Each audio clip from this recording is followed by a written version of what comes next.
Olá, meu irmão, minha irmã, que a graça e a paz do nosso Senhor e Salvador Jesus Cristo permaneça com todos vocês, com todos nós, juntos mais uma vez para meditarmos na palavra de Deus, buscando direção espiritual para compreendermos o desejo de Deus que nós vivamos felizes, em paz e tenhamos qualidade de vida. Como está a sua liberdade? Esta semana estamos falando um pouco a respeito disso.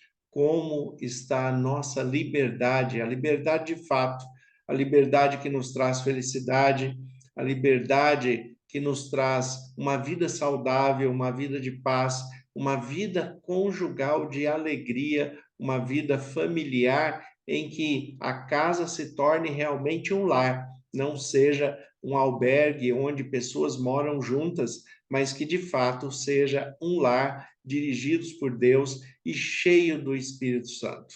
Este lar cheio do Espírito Santo é o lar que todos nós almejamos. Por quê? Porque, segundo os frutos do Espírito, dentro deste lar cheio do Espírito Santo, vai haver amor, paz, alegria, paciência, mansidão, domínio próprio, benignidade, bondade. Ali terão todos os frutos do Espírito. É isso que nós estamos buscando, é isso que nós queremos para a nossa vida pessoal, para a nossa vida familiar, para o ambiente de trabalho em que nós vivemos. Então, se você também está buscando esta paz, se você está buscando este amor, essa harmonia, esta alegria, se você está buscando liberdade para viver segundo os propósitos de Deus, é este lugar em que nós vamos falar um pouco neste momento. É um lugar que se torna o melhor lugar do mundo. Nós temos o texto de Isaías 61 falando a respeito da profecia acerca da missão de Jesus Cristo, que hoje nós sabemos que é Jesus Cristo. No tempo em que Isaías escreve, ele tem a perspectiva do Messias. A palavra Messias, Hamashia, em hebraico, quer dizer ungido, que vai para o grego como Cristo, Christos, que também quer dizer ungido, é uma correlação da expressão hebraica com a expressão grega. Então, o que se esperava dentro da comunidade israelita, do povo hebreu, o que se esperava era o Messias. Isaías está esperando o Messias, o Deus que se faz carne, que vai habitar entre nós, mas ele não espera, ele não sabe que é a pessoa de Jesus. Nós temos hoje o privilégio de termos a revelação completa, que é um privilégio que Isaías, infelizmente, não teve, mas ele manteve a sua fé, manteve a sua dedicação, a sua devoção a Deus, a sua busca de integridade, de fidelidade. Ele também foi instrumento de Deus para que nós saibamos como que já muito antes de Jesus nascer, já havia predito a sua missão, já havia predito como seria a pessoa de Jesus e o que ele faria pela humanidade, não só no aspecto salvífico, né, que é o maior que nós temos, a redenção, o perdão dos pecados e a salvação para a vida eterna, mas também oferecer qualidade de vida para que desde já aqui nós possamos viver bem e tenhamos Jesus Cristo como nosso amigo, compreendendo que Deus é o nosso Pai e o Espírito Santo habita em nós, nos concede sabedoria, discernimento e direção espiritual. Então, Isaías, capítulo 61, o texto fala de uma maneira muito própria acerca desta missão de Jesus. Eu estou lendo aqui na versão da Bíblia a mensagem, que é uma linguagem mais contemporânea para o nosso tempo. Então, Isaías, capítulo 61, a partir do versículo 1, o texto diz assim: O Espírito do Eterno, o Senhor, está sobre mim, porque o Eterno me ungiu. Ele me enviou para pregar as boas novas aos pobres, para curar os de coração partido, anunciar liberdade aos cativos e o perdão a todos os prisioneiros. O Eterno me enviou para anunciar o ano da sua graça, a celebração da data em que Deus destruiu nossos inimigos e consolar todos os que choram, para cuidar das necessidades de todos os que sofrem em Sião e entregar a eles flores de esperança em vez de cinzas, um coração de louvor em vez de espírito angustiado.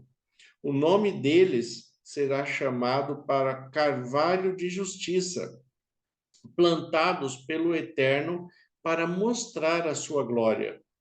Eles reconstruirão as velhas ruínas, edificarão uma nova cidade sobre o entulho, continuarão o trabalho nas cidades arruinadas, reaproveitando o entulho que sobrou. Vocês encontrarão pessoas de fora para cuidar dos seus rebanhos e estrangeiros para cuidar de suas terras, mas vocês serão chamados sacerdotes do Eterno. Serão honrados como ministro do nosso Deus. Vocês irão se banquetear com o produto da generosidade das nações e orgulhar da glória delas. Porque vocês tiveram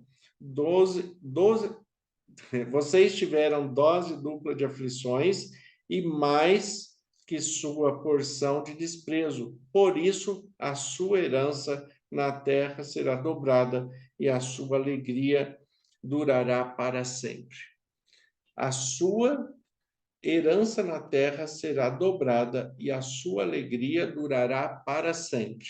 Compreendam aqui que o texto está falando da nossa qualidade de vida a partir de hoje, não só projetado para o lar celestial, não só projetado para a eternidade, mas para que eu tenha e você tenha, que a sua família tenha, ou que as pessoas que você ama tenham, esta liberdade, o que é preciso? É preciso compreender o ministério de Jesus, a ação de Jesus ainda hoje no santuário celestial, estar sensível à voz do Espírito Santo e à correta interpretação da Bíblia como regra de fé e prática para todo cristão. O versículo 1 já declara a missão de Jesus, usando a profecia como sendo o próprio Jesus falando. O Espírito do Eterno, o Senhor, está sobre mim. Depois Jesus vai ler esse texto na sinagoga. O texto de Lucas apresenta essa referência, Jesus lendo esse texto na sinagoga. Então, Jesus ele declara: o Espírito do Eterno, o Senhor, está sobre mim, porque o Eterno me ungiu. Esta expressão que aqui essa Bíblia usa, o Eterno, ele está falando a respeito de Deus. É uma expressão hebraica muito usada pelos judeus, pela comunidade hebraica, né, muito usado pelos hebreus, a expressão de chamar de Deus, ao invés de usar o título de referência como Deus, se usa a palavra eterno, porque eterno é um dos atributos de Deus. Deus é eterno e nós só teremos eternidade se estivermos ligados a Ele, né? Então, esta Bíblia utiliza muito essa expressão e ela não está errada, é uma expressão usada na escrita original do texto em hebraico. Então, o texto fala: o Espírito do Eterno, o Senhor, está sobre mim, porque o Eterno me ungiu. Ele me enviou para pregar as boas novas aos pobres. Pregar boas novas aos pobres, trazer uma mensagem nova e boa. E por que aos pobres? É claro que a mensagem de Cristo é para toda a humanidade, seja ele pobre ou rico, seja ele pobre de espírito ou não. A mensagem de Jesus Cristo é para todos. Mas por que esse destaque do texto falando a respeito dos pobres? Porque na época de Jesus, os pobres, principalmente, tinham dificuldade de acesso à palavra de Deus. Muitos deles não poderiam participar de cultos, de ensinos bíblicos, de ensinos da lei, da Torá, ali a respeito da palavra de Deus. Então, Jesus vem para pregar a todos, para pregar também aos pobres. É por isso que você encontra Jesus na maioria do tempo pregando nas ruas, pregando abertamente, pregando para todas as pessoas, trazendo uma boa mensagem, trazendo boas novas, trazendo uma nova e boa mensagem que edifica, que fortalece, que transmite esperança, que faz a manutenção da fé. É isso que Deus, em Cristo Jesus, está fazendo durante todo o ministério de Jesus. Então, ele enviou para pregar as boas novas aos pobres, curar os de coração partido, aquelas pessoas que sofreram desilusões, decepções, aquelas pessoas que estavam em estado de depressão pelas desilusões e frustrações da vida. Então, Jesus ele vem também para curar os de coração partido, a anunciar liberdade aos cativos e perdão a todos os prisioneiros. Observem aqui esses dois estágios do relacionamento com o Espírito Santo e com Cristo que o texto nos oferece. Primeiro, anunciar a liberdade aos cativos. O que é isso? Todos hoje podem ser libertos do pecado. Ele pode buscar esta libertação da ação do pecado, da atitude do pecado.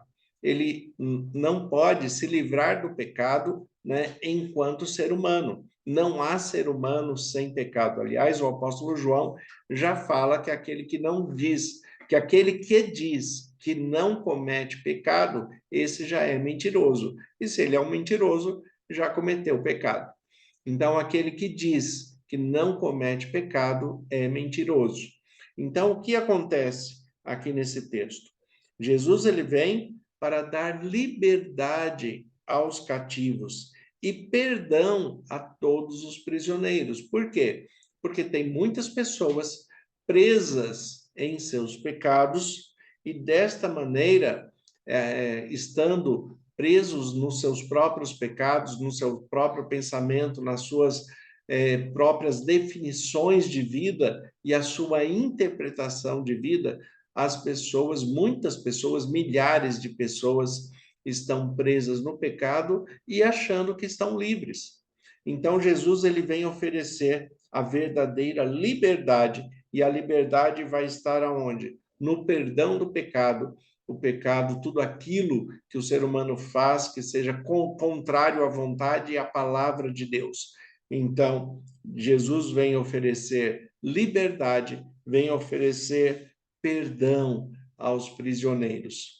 Né? Então, quando Jesus oferece perdão, ele oferece um estado de graça, que o estado de graça tem também duas referências. O estado de graça que perdoa os pecados de uma maneira a limpar tudo aquilo que foi impregnado em nós pelo pecado e nós ficamos limpos de uma maneira como se nunca tivéssemos cometido pecado. Né? A graça de Cristo, pelo sacrifício do seu sangue, pela sua morte e ressurreição, nos traz esta perspectiva e essa maravilha que é o perdão dos pecados. E também, dentro do aspecto da graça, perdoado dos pecados e compreendendo e praticando a palavra de Deus, nós promovemos alegria, promovemos graça no coração de Deus. Deus olha para cada um de nós, olha para você como filho de Deus, como filha de Deus e fala: "Este é o meu filho amado, esta é minha filha amada, em quem eu tenho prazer." Então, Jesus ele vem para curar os de coração partido, anunciar liberdade aos cativos e perdão a todos os prisioneiros. O Eterno me enviou para anunciar um ano de graça. Ou seja, o tempo, essa expressão aqui, um ano de graça, é o tempo da permanência de Jesus no seu ministério. E hoje, o tempo de permanência do Espírito Santo em nós até a volta de Jesus, o tempo do Espírito Santo na terra, é um tempo de graça. É um tempo em que nós podemos confiar em Deus com a expressão plena do perdão, compreendendo o ministério e o sacrifício de Jesus Cristo e a redenção que nós temos pelo sangue de Cristo para a vida eterna. Então, nós vivemos um tempo perfeito de qualidade. Lembrando que, nesse tempo de Isaías, aqui, é claro que as pessoas que se aproximavam de Deus tinham também o privilégio do perdão dos pecados pela graça, mas através de um paliativo, que era o sacrifício dos animais.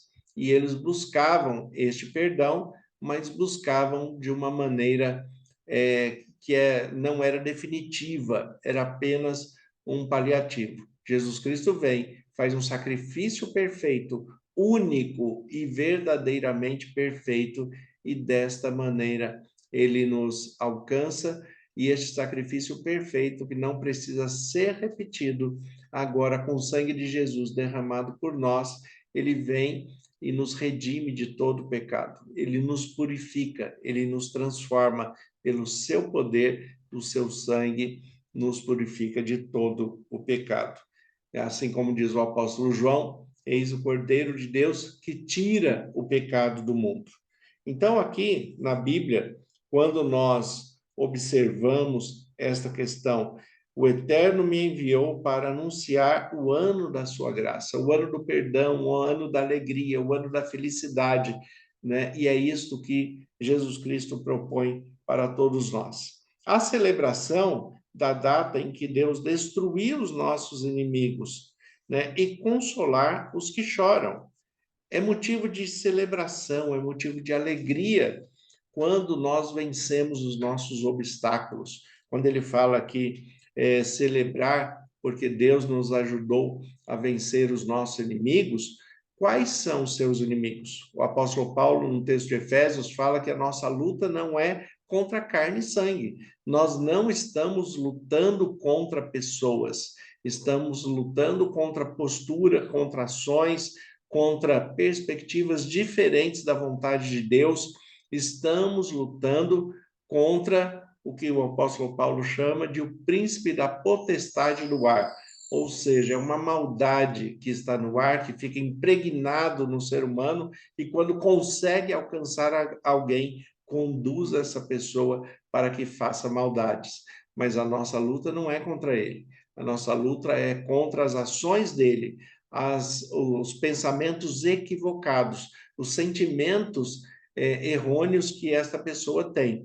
Mas a nossa luta não é contra aquela pessoa, mas contra o pensamento que ela tem, que distancia ela de Deus e ainda atinge muitas pessoas que são verdadeiramente filhos de Deus e guiados pelo Espírito Santo.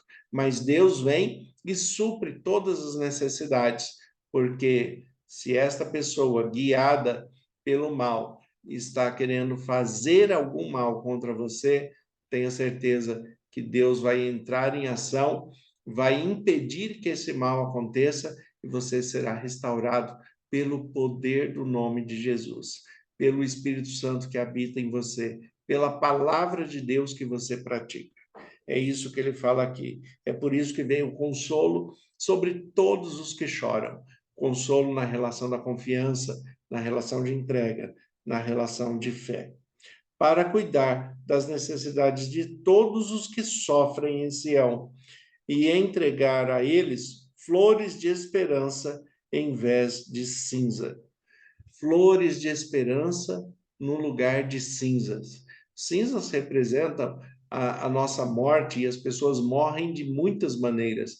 Morrem nos seus sonhos, nos seus projetos, nos seus sentimentos, nas suas emoções, nas suas relações sociais, nas suas relações familiares.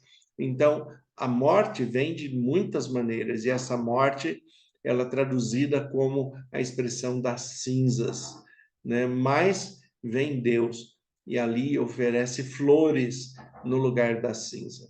A flor que vai desabrochar, a flor que vai perfumar, a flor que vai atrair pela sua beleza. É isso que Deus está oferecendo para você, para sua família, para cada um de nós.